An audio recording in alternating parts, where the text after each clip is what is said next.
Irmãos, então vamos abrir a Bíblia em Abacuque, capítulo 2. Hoje nós vamos dar o encerramento no capítulo 2 do livro de Abacuque. Então, nós já tivemos, a gente já falou aqui por 3 domingos, hoje é o terceiro domingo que nós vamos falar desse trecho das Escrituras, né, do capítulo 2, do verso 5 em diante de Abacuque, do verso 6 em diante de Abacuque, que falam dos ais que recaíam sobre os caldeus. Então, só para a gente lembrar, né, eu sempre tenho feito essa lembrança, especialmente nesses dias de final do ano, começo do ano, a gente sabe que tem muitos visitantes. Então, nós estamos estudando desde o início, o livro de Abacuque. Essa profecia dada a esse profeta foi revelada em que contexto? Só para a gente lembrar. O povo de Judá, que era o reino do sul, né, ele estava vivendo em uma época de muita idolatria, de muito desrespeito à palavra do Senhor, muita maldade, muita iniquidade, muita injustiça, muita violência, e isso a gente está falando do povo de Deus, nós não estamos falando do povo do mundo. O povo do mundo vivia dessa forma, de qualquer forma, mas aqui eu estou falando do povo de Deus, era assim que o povo de Judá estava vivendo. Abacuque, que era um profeta, um homem de Deus, então ele se levanta contra essa situação e ele clama ao Senhor para que o Senhor faça alguma coisa, para que o Senhor, de alguma forma, trate com o seu povo, para que o povo não continue vivendo daquela forma, especialmente ali a liderança de Judá, seus sacerdotes, seus homens ricos, seus poderosos, seu rei, né, para que eles, de alguma forma, se arrependessem, fossem punidos, né? Aí o Senhor queria tratar isso de alguma forma. O fato é que o Senhor, então, ele vem e ele responde a Abacuque dizendo que, sim, o povo de Deus que estava ali em Judá estava andando em desobediência, eles já haviam sido avisados e agora eles seriam devidamente punidos por tudo aquilo que eles estavam fazendo de errado. O problema, isso talvez não era isso que Abacuque estava esperando, é que quando o Senhor fala isso, né, a gente imagina que Abacuque estava esperando um grande reavivamento, como havia acontecido até há pouco tempo na história dele, ali na época de Josafá e com alguns outros reis de Judá, mas o Senhor não ia trazer simplesmente um reavivamento. Dessa vez, a paciência do Senhor com aquele povo havia chegado a um limite. O Senhor então diz a ele que iria trazer um povo ímpio, um povo mau, um povo terrível, um povo violento, um povo injusto. Tudo aquilo que Judá estava sendo entre os seus irmãos, o Senhor ia levantar na Babilônia, nos caldeus, que era o povo que estava se transformando ali na grande nação dominante daquele período, ali do século 6 a.C., e que aquele povo, os babilônicos, eles iriam vir e eles seriam a vara de correção, a vara de disciplina que o Senhor usaria contra Judá. Judá seria, então, levado ao cativeiro, como a gente sabe que aconteceu, e ali ficaria por mais de 70 anos.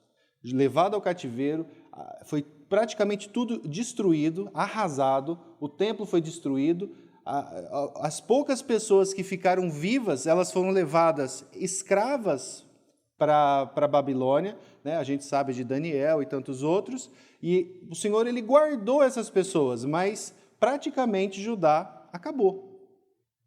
Poucas pessoas ficaram por ali, alguns que fugiram, muitas pessoas escravizadas, mas essa foi a punição que o Senhor Deus derramou sobre Judá. Então, a resposta foi essa para Abacuque. E Abacuque, então, fica desnorteado. A palavra é essa. Ele fica sem saber como reagir a isso e ele vai e clama ao Senhor. Mas, Senhor, me explica como vai ser isso? O Senhor vai levantar um povo ímpio para tratar conosco? Tá certo, eu mesmo pedi para que o Senhor fizesse alguma coisa, né? Basicamente, eu estou parafraseando Abacuque aqui. Eu mesmo pedi para que o Senhor fizesse alguma coisa, mas, Senhor, os caldeus, os babilônios vão vir aqui e vão destruir como? Como que o Senhor pode? Como que o Senhor vai fazer isso? E ele não conseguia entender como que o Senhor iria aplicar justiça dessa forma. Não era a forma como ele queria que o Senhor aplicasse justiça. E o fato é que ele pede ao Senhor. Ele não se revolta contra o Senhor, ele não se torna rebelde contra Deus. Vocês vão ver Abacuque conversando com Deus o tempo todo, tratando com o Senhor, perguntando: até quando, Senhor? Me responde, Senhor. Eu vou esperar, Senhor. Ele conversa com o Senhor de fato, a gente pode ver isso escrito, mas ele não é rebelde, ele não se coloca de uma maneira arrogante diante de Deus, ele nunca faz isso.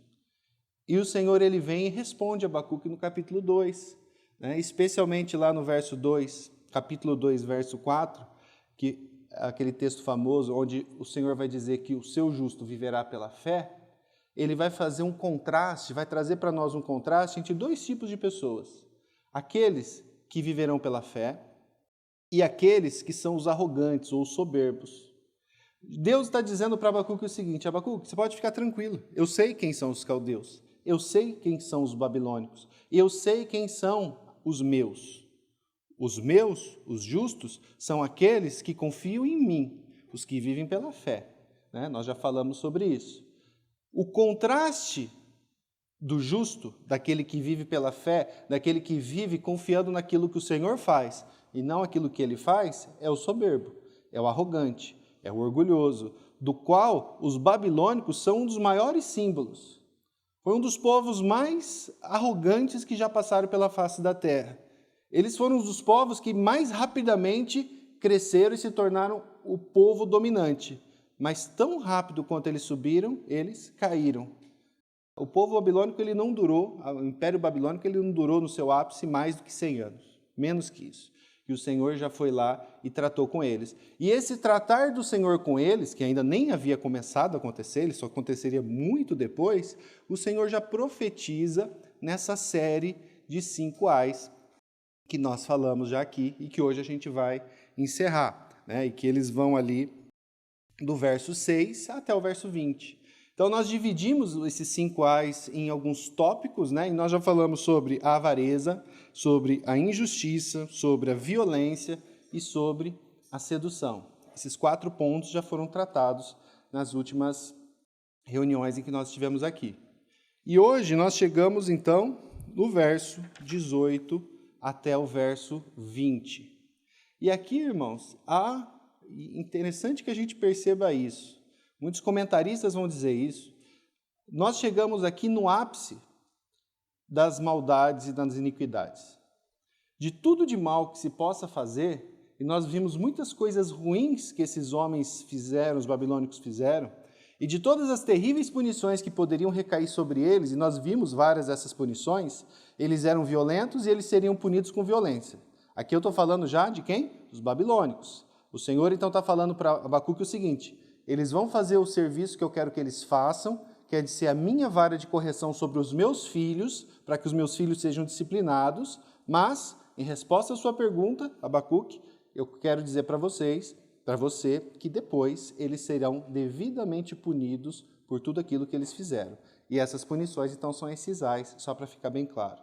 Então, nós falamos esses 4 ais que nós já falamos, mas de tudo isso que a gente já falou, da violência, da sedução, da avareza. Eles eram homens que chegavam e destruíam tudo. Eles despojavam, eles roubavam, eles estupravam, eles faziam todas essas coisas. O Senhor disse que todas essas coisas eles receberiam eles mesmos. Quando eles fossem derrubados daí a algum tempo, eles que roubaram seriam roubados. Eles que abusavam sexualmente seriam abusados sexualmente. Eles que faziam tudo de ruim receberiam tudo aquilo.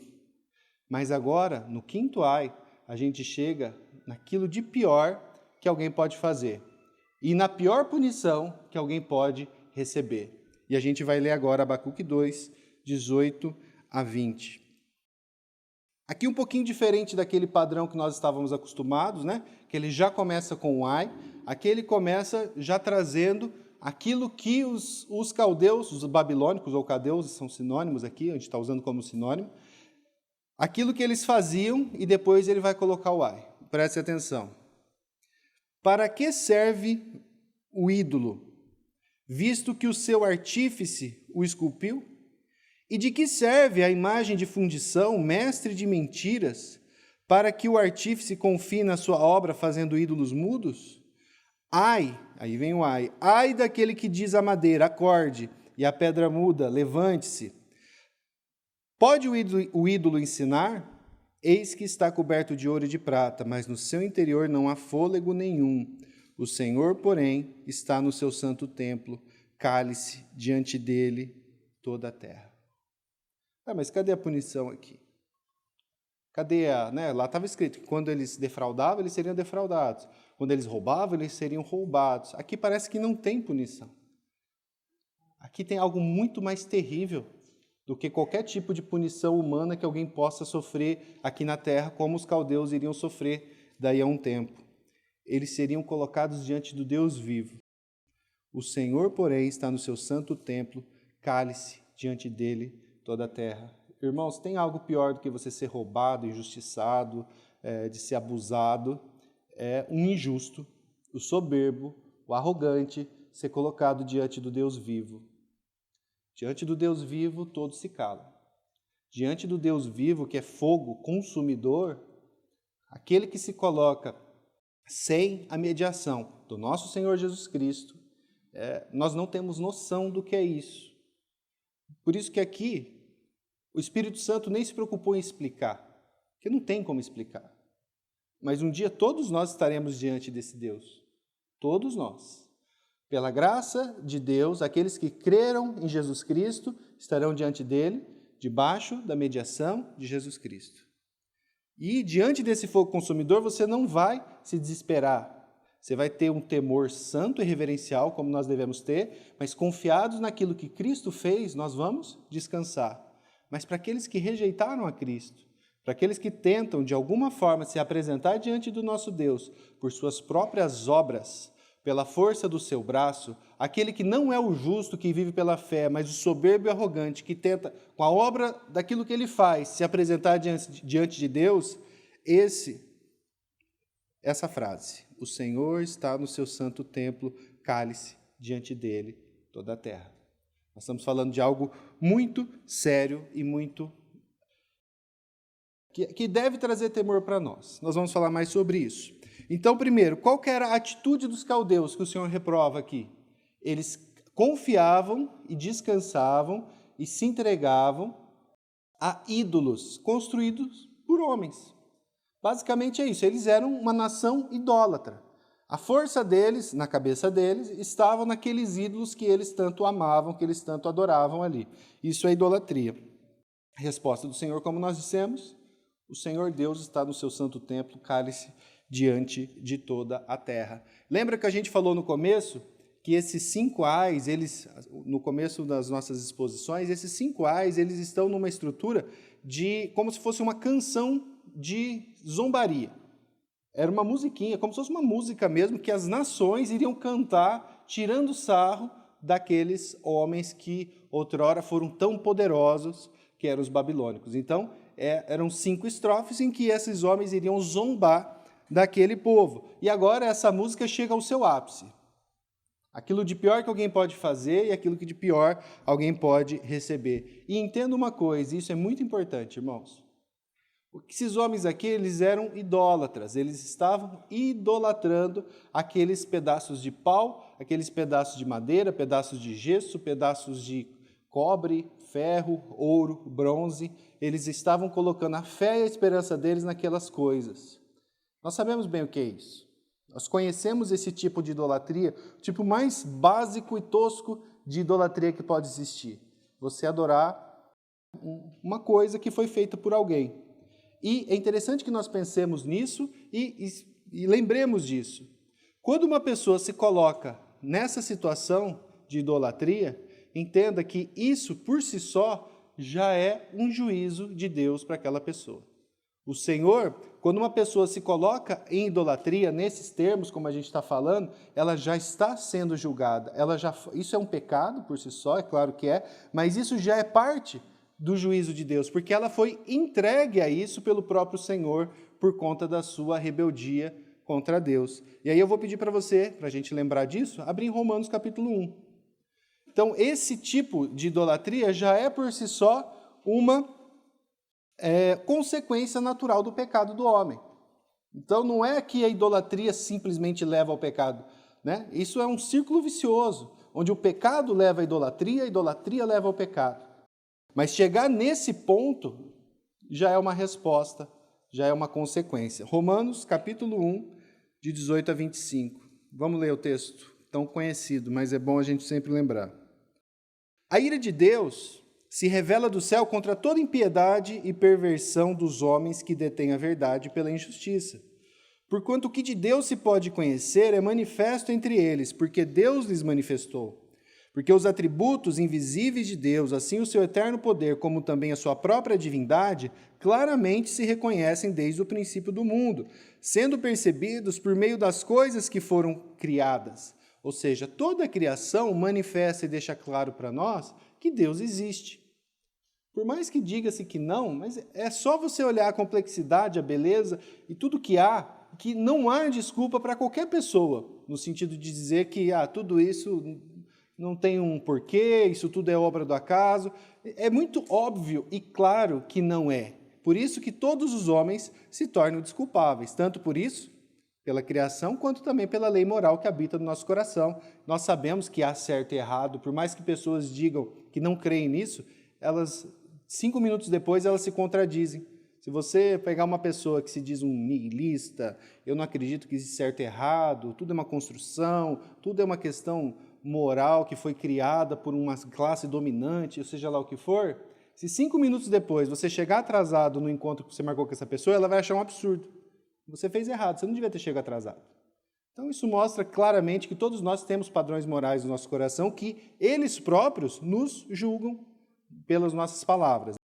Tais homens, e aqui todos nós estamos incluídos, são, por isso, indesculpáveis, porquanto, tendo conhecimento de Deus, não glorificaram como Deus, nem lhe deram graças. Antes, como o homem vai fazendo mal sobre mal, rejeita Deus, vai se tornando nulo, ele vai falar aqui, antes se tornam nulos em seus próprios raciocínios, obscurecendo-lhes o coração insensato, inculcando-se por sábios, tornam-se loucos. Olha só como isso vai crescendo. É o pecado, A pessoa, então, ela vai crescendo, seus raciocínios vão se tornando nulos, inculcando-se por sábio, eles vão se tornando loucos e mudaram a glória do Deus incorruptível em semelhança da imagem de homem corruptível, bem como de aves, quadrúpedes e répteis. Chega num ponto tal em que esses homens, inculcando-se por sábios e tornando-se loucos, que isso aqui é o ápice da loucura deles.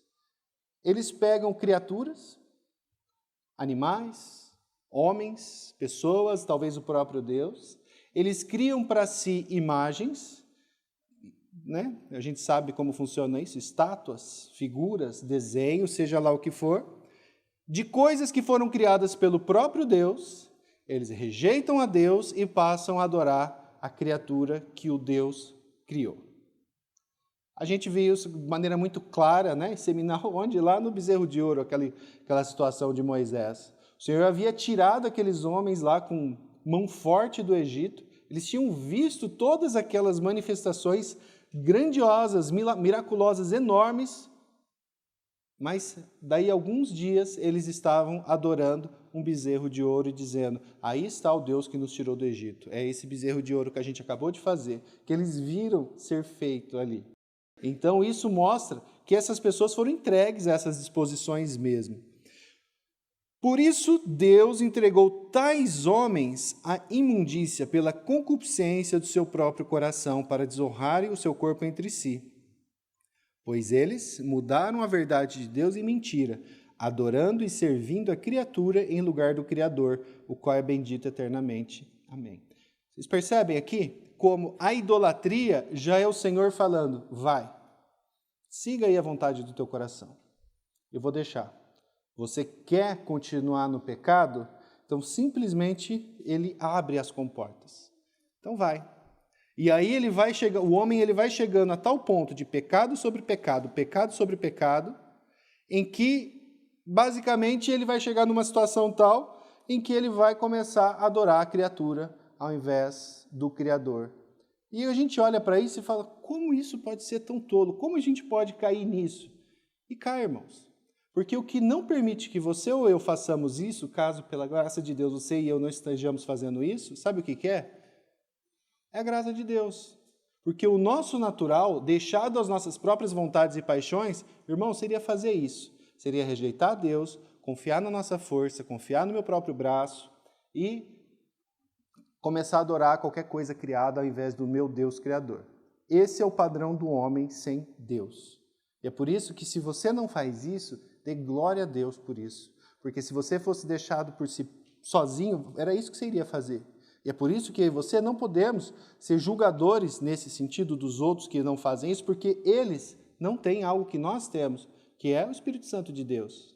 Eles foram entregues, e assim que o Senhor desejar e que nós preguemos o evangelho para eles, e se eles forem eleitos, eles serão salvos, serão chamados para estarem junto conosco. Mas o que separa eles de nós não é que eu sou melhor que eles, ou que você é melhor que eles, de forma alguma. Todos nós somos miseráveis pecadores, que se não fosse pela graça do nosso Senhor, estaríamos ainda perdidos nos nossos delitos e pecados, adorando criaturas, adorando tantas outras coisas que a gente poderia estar adorando. Então, como a gente viu aqui, a idolatria por si só já é uma das consequências da punição. Aí, voltando para Abacuque. Para que serve o ídolo? Visto que o artífice o esculpiu. Só para a gente pegar um pouquinho mais do texto aqui. O ídolo, então, seria qualquer dessas coisas criadas por alguém para que fosse objeto de adoração. O artífice é aquele que produz o ídolo. Então, pensa, um marceneiro, o escultor, esse homem é um artífice. Ele constrói portas, ele pode construir escadas, ele pode construir estátuas. E entre essas muitas coisas que ele constrói o ídolo para ser adorado. De que serve a imagem de fundição? O que é a imagem de fundição? É alguma imagem de metal feita através do processo de fundição de metais. Mestra de mentiras, para que o artífice confie na sua obra fazendo ídolos mudos? Ai daquele que diz a madeira acorde e a pedra muda levante-se. Pode algum ídolo ensinar? Se você vai falar com o ídolo, né, a gente já falou isso tantas vezes, está nas escrituras, né? O que o ídolo responde? Ele responde? Muitas vezes ele responde. Ele responde exatamente aquilo que você quer ouvir. Você está se ouvindo ali. E ouvindo o seu coração pecaminoso, falando para você exatamente aquilo que você quer, para que você se envolva mais e mais no pecado, charfunde mais e mais no pecado. Muitas vezes você está lidando com demônios mesmo. Tá? Então é uma coisa muito séria. Pode o ídolo ensinar? Eis que ele está coberto de ouro e de prata, mas no seu interior não há fôlego nenhum. Aqui eu queria que vocês abrissem então as escrituras também, em Isaías 44. Vocês vão perceber um texto que fala de coisas muito semelhantes. Eu sei que é um texto um pouco longo, mas eu acho importante, porque talvez não tenha nenhum outro texto tão gráfico ou tão claro a respeito desse tema como Isaías 44, de 9 a 20. Ele expõe, Isaías aqui, né, por meio do Espírito Santo, ele expõe de uma maneira tão cuidadosa. Eu vejo o cuidado do Senhor, porque muitas vezes você pode ler isso aqui e não entender. Mas Isaías 44, do verso 9 ao verso 20, ele põe de uma maneira tão gráfica, tão clara, que não tem como você olhar aquilo e dizer, não entendi ainda. Ele vai mostrar o absurdo da idolatria. Isaías 44, de 9 a 20. Todos os artífices, já falei o que é artífice, né? Aqueles que fazem, né? Que constroem, todos os artífices de imagens de escultura são nada. E as coisas que eles tanto estimam não têm valor nenhum. Eles mesmos são testemunhas de que elas nada veem, nem entendem, para que sejam envergonhados. Quem formaria um Deus ou fundiria uma imagem de escultura que não tem valor nenhum? Eis que todos os seus seguidores ficarão envergonhados, pois os artífices não passam de homens. Que todos eles se reúnem e se apresentem, sentirão pavor e todos juntos serão envergonhados. Aqui ele está primeiro focando nas pessoas que fazem. Sabe esses ídolos que vocês tanto adoram, que vocês colocam no lugar alto na sua casa, que vocês se prostram diante deles e tudo mais? Esses ídolos foram feitos por homens igual a você e a mim. Homens que vão, que trabalham, que fazem. Hoje, isso na época dele, né? Hoje, na nossa época, nem isso é. Os ídolos aí eles são de plástico, feitos na China, no Vietnã, na Tailândia, né? Então, nem tem um artífice mais, né? É simplesmente isso. Todos esses artífices sentirão pavor e todos juntos serão envergonhados. O ferreiro, ele pega uma ferramenta, trabalha nas brasas, vai moldando um ídolo com um martelo, né? Naquela época que era tudo manufaturado, forja com a força do seu braço. Aí esse artífice, depois ele tem o quê? Como ele é um homem como eu e você, ele tem fome. Aí ele fica fraco. Aí, se ele não bebe água, o que vai acontecer? Ele vai desfalecer, vai ficar cansado, pode até desmaiar. Para você ver que esse ídolo que as pessoas tanto adoram foi feito por um homem que, se não tomar água e ficar muito cansado, vai acontecer com ele? Desmaia, né? O carpinteiro, tem uns carpinteiros aqui na comunidade, né? Estende o cordel sobre a madeira e com o lápis ele esboça a imagem. Ele pega, alisa ela com uma plana, marca com o compasso, faz uma escultura à semelhança e beleza de um ser humano para ser colocado num templo. Quem que faz isso? Um carpinteiro. Aí depois que coloca no templo, a gente olha aquilo, a gente, né, aqueles que creem, nossa, olha que coisa maravilhosa. Foi um carpinteiro que fez. Um homem corta para si cedros, né, um tipo de árvore. Toma um cipreste ou um carvalho, fazendo escolhas entre as árvores do bosque. Planta um pinheiro e a chuva o faz crescer. Está lá um bosque cheio de árvores, pinheiros, cedros, ciprestes. Essas árvores, elas servem ao homem para queimar. Com parte da sua madeira, ele queima e se aquece. Põe na lareira, ele se aquece com ela. E também, com outra parte, ele vai, põe no fogo e assa pão. Mas com a outra parte, ele faz um Deus e se prostra diante dele.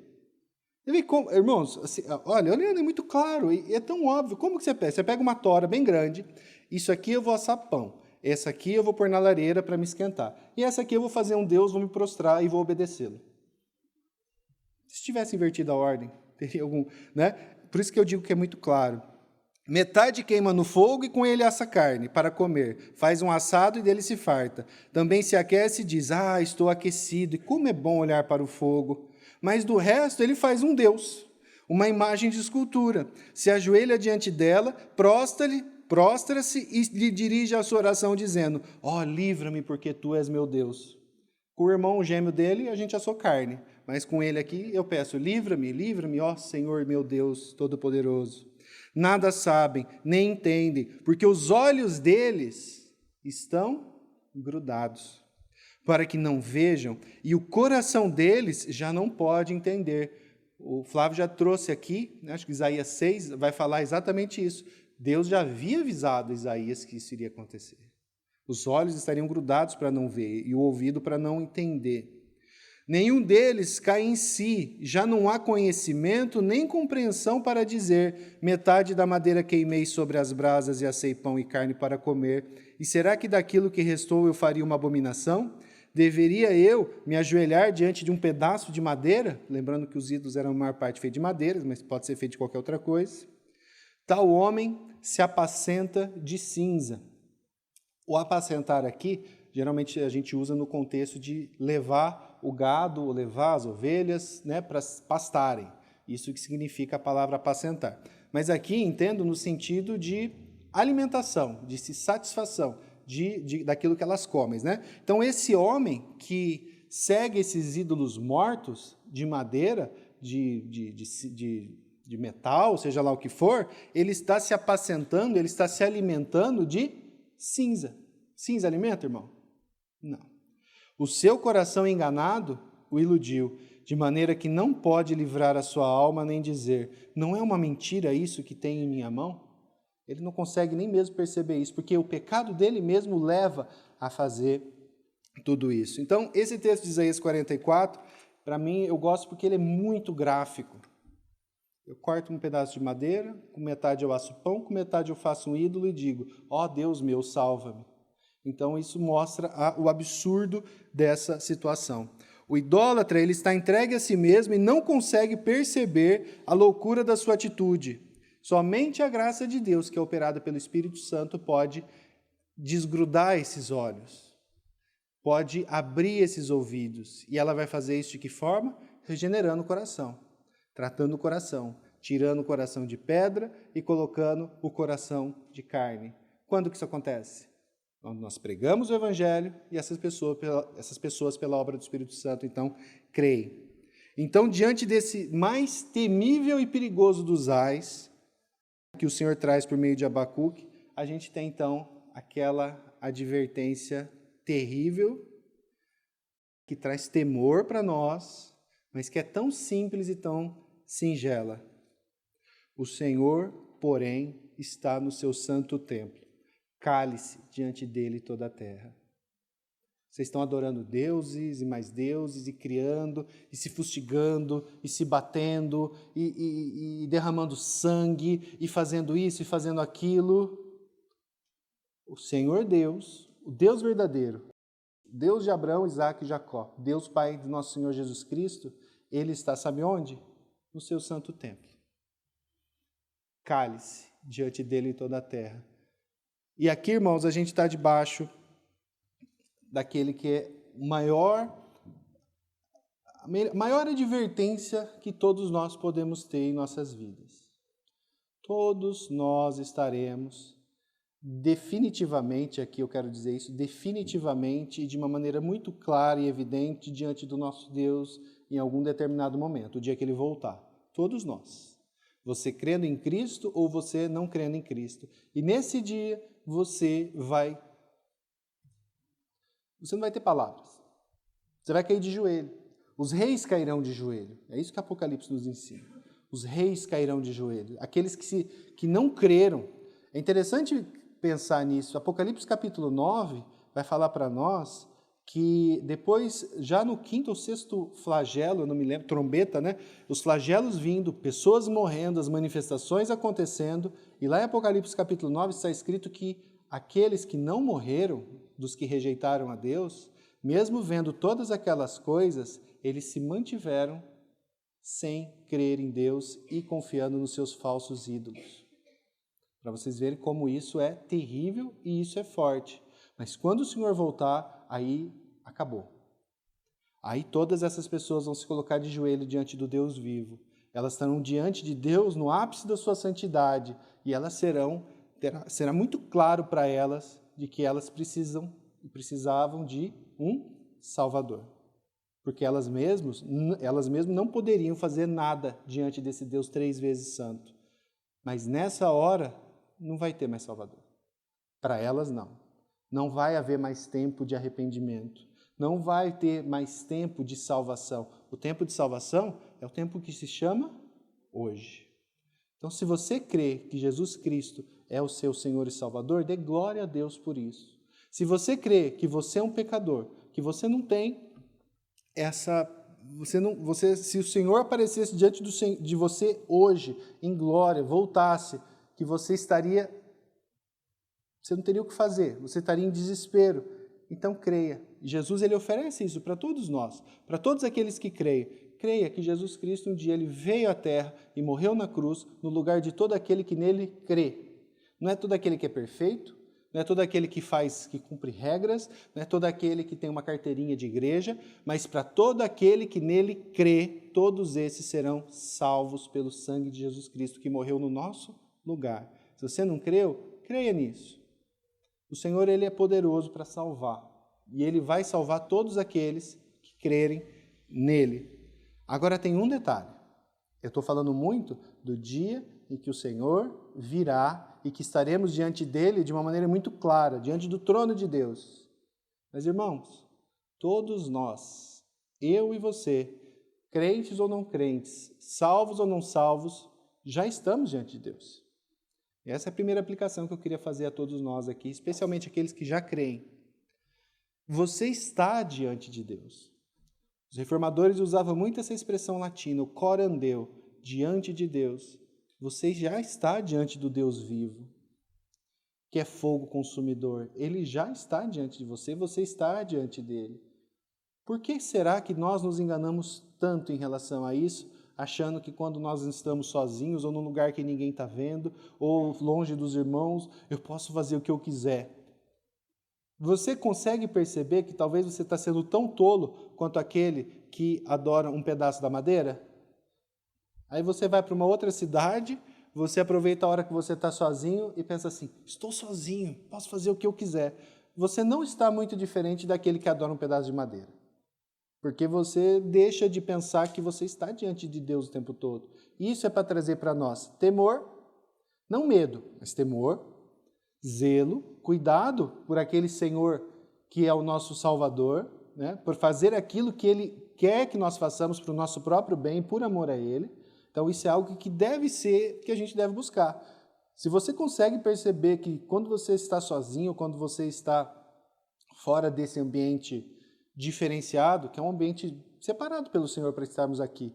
Mas, irmãos, não é diferente do que tem lá fora.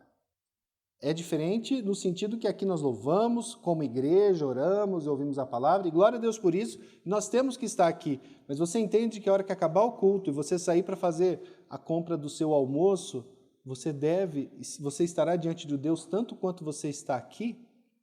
Você consegue compreender isso? Não existe essa separação, irmãos. Nós estamos diante de Deus, nós somos filhos o tempo todo, Ele é nosso Pai o tempo todo, Ele cuida de nós o tempo todo. Então cuide para que, se você está percebendo que você está se esquecendo demais de Deus, isso é um problema seríssimo. Você querendo ou não, Ele está diante de Deus, e Deus é Deus zeloso, Ele é Pai, Ele cuida, e quando há necessidade, Ele disciplina. E essa disciplina é boa, é para aproveitamento, é para crescimento dos seus filhos, certo? Mas quem gosta de ser disciplinado? Ninguém gosta. Então, se você não quiser ser disciplinado, lógico que você não vai ser perfeito, mas tente, na medida do possível, obedecer o máximo possível ao seu pai. A melhor forma de fazer isso é lembrando sempre que você está o tempo todo diante dele e que você tem o Espírito Santo que habita dentro de você e que ele vai te capacitar e te ajudar a fazer isso. Segunda aplicação que eu queria fazer com todos os irmãos é o quê? Hoje eu foquei mais no ponto principal do texto, que é a questão desses ídolos de madeira, de fundição, que é aquilo que o texto está mostrando aqui. Para deixar muito claro para nós, né, e aquilo que o texto está colocando, o quanto que essa atitude ela é preocupante, ela é errada, ela é louca, né, em certo aspecto ela é isso mesmo, uma atitude tola, mas que não deixa de ser já uma manifestação de julgamento do próprio Senhor a nós, a todos aqueles que estão vivendo no pecado, né? O Senhor entrega essas pessoas e é por isso que elas fazem isso, para que a gente possa compreender como que isso funciona. Mas quando nós falamos de idolatria, né, e a gente pode depois falar um outro dia especificamente sobre isso, a idolatria tem várias facetas, tem muitos rostos, tem muitas caras. Talvez você olhe para isso tudo que a gente falou aqui hoje e fale assim: glória a Deus, eu não sou idólatra, não tenho nenhuma imagem lá em casa, eu não adoro nenhuma imagem, eu não tenho nenhuma estátua de nada, então eu estou tranquilo. Irmãos, não é tão simples assim. A idolatria, o significado de idolatria basicamente é o seguinte: é você colocar no centro da sua adoração qualquer coisa que não seja Deus. Pode ser que você não tenha uma estátua, eu não tenho nenhuma estátua. Mas quantas e quantas vezes que eu estou idolatrando tantas outras coisas que não são estátuas? E você pode idolatrar coisas que são boas por si só. Bênçãos de Deus que o Senhor te deu muitas vezes e você pode idolatrar. Você pode idolatrar a sua esposa, você pode idolatrar seu filho, você pode idolatrar o seu dinheiro, você pode idolatrar o seu trabalho, você pode idolatrar um carro. Pessoas podem idolatrar, assim, a capacidade nossa de construir ídolos, né? Calvino ou Lutero, um dos dois, né? Um dos grandes aí falou, né, que o nosso coração é uma fábrica de construção de ídolos. A gente pode idolatrar qualquer coisa. Todas as vezes que você colocar no centro da tua adoração qualquer coisa que não seja Deus, essa coisa pode ser a coisa mais bonita do mundo, mas se não for Deus, é idolatria. Pode ser a igreja. Pode ser a comunidade cristã de Londrina. Se você ama mais a comunidade cristã de Londrina do que a Deus, você está idolatrando. Se você ama mais o seu filho do que a Deus, você é um idólatra. Se você ama mais o seu dinheiro do que a Deus, você é um idólatra. E sabe o que o Senhor vai fazer se você for um filho de Deus? Ele vai te tratar. De que forma? Eu não sei. Mas Ele vai te tratar. A minha experiência é basicamente essa. Ele sempre tem me tratado. Ele vem e chama. Geralmente dói. Pelo menos a minha experiência é essa. Geralmente dói. E é triste porque geralmente a minha esposa tem que sofrer junto comigo, meus filhos, todo mundo sofre junto, né? Mas, irmãos, sonde o seu coração. Onde está a tua alegria? Onde está o teu prazer? O que é aquilo que te tira o sono, que te faz pensar, que te faz acordar de manhã, aquilo que te faz ter alegria, aquilo que te faz ter paz, aquilo que te movimenta, que faz você querer fazer as coisas? Pensa nisso. O quanto disso tem a ver com o nosso Senhor? O quanto disso tem a ver com outras coisas? Talvez esse vai ser um termômetro para nós. Todas as coisas podem ser ídolos, por melhores que elas sejam. Então, nós temos que aprender a olhar para o Senhor. A gente tem que aprender a amá-lo, a adorá-lo, a buscá-lo. Ele mesmo vai nos capacitar a fazer isso. E quando isso acontecer, irmãos, aí a gente vai conseguir, de fato, descansar. Você jamais vai conseguir ter uma vida de paz aqui na terra, enquanto o objeto da tua afeição, o objeto do teu amor, seja algo que possa ser destruído a qualquer momento. Nós somos feitos para adorar a Deus que é eterno. Tem qual é o nome dele? Gordon Clark. Ele é um filósofo americano, ele dizia isso. Se o objeto da minha afeição, do meu amor, é algo que pode morrer, é algo que pode ser destruído, você jamais vai ser feliz. Você consegue entender isso? Se é algo que pode ser destruído, eu jamais vou poder ser feliz. Se é o meu filho, por exemplo, eu jamais vou ser feliz. Por quê? Porque ele pode morrer. E aí eu fico com medo dele morrer, eu fico ansioso. Ou ele pode, de fato, estar morto. E aí eu fico triste porque ele morreu. Você consegue entender? Se é o carro, eu vou estar preocupado com o meu carro que está lá fora, que está no sol, então eu estou preocupado. Eu jamais vou conseguir ter descanso real. Onde é o único lugar que o meu coração pode encontrar descanso real e verdadeiro? No eterno. E eterno só há um, Deus, nosso Senhor. Então é nele que eu devo colocar o meu descanso, é nele que eu devo colocar a minha alegria, é nele que eu devo colocar a minha paz. Quando eu aprender a olhar para Cristo, né, porque é através dele que eu posso ter acesso a meu Deus, meu Pai, aí eu vou poder descansar. Aí a gente vai poder, vou pedir para você abrir Salmo 46, verso 10. Isso aqui é para decorar, tá, irmãos? Isso aqui é para decorar. E quando você está olhando para o Senhor, quando você está entendendo que Ele é o centro das suas afeições, do seu amor, do teu descanso, da tua paz, isso aqui vai se tornar uma realidade na sua vida. Aquietai-vos e sabei que eu sou Deus. Sou exaltado entre as nações, sou exaltado na terra. O dia que o Senhor voltar, todos nós ficaremos calados diante dele. Alguns com medo e desespero, mas outros descansados, aquietados no sentido de descanso. Eu e você, todo aquele que crê em Jesus Cristo pode hoje, entregando sua vida a Deus, colocando-se diante do Senhor, dizer o que está escrito aqui no Salmo 46. Aquietai-vos e sabei que eu sou Deus, sou exaltado entre as nações, eu sou exaltado na terra. Essa verdade, irmãos, não me dá medo.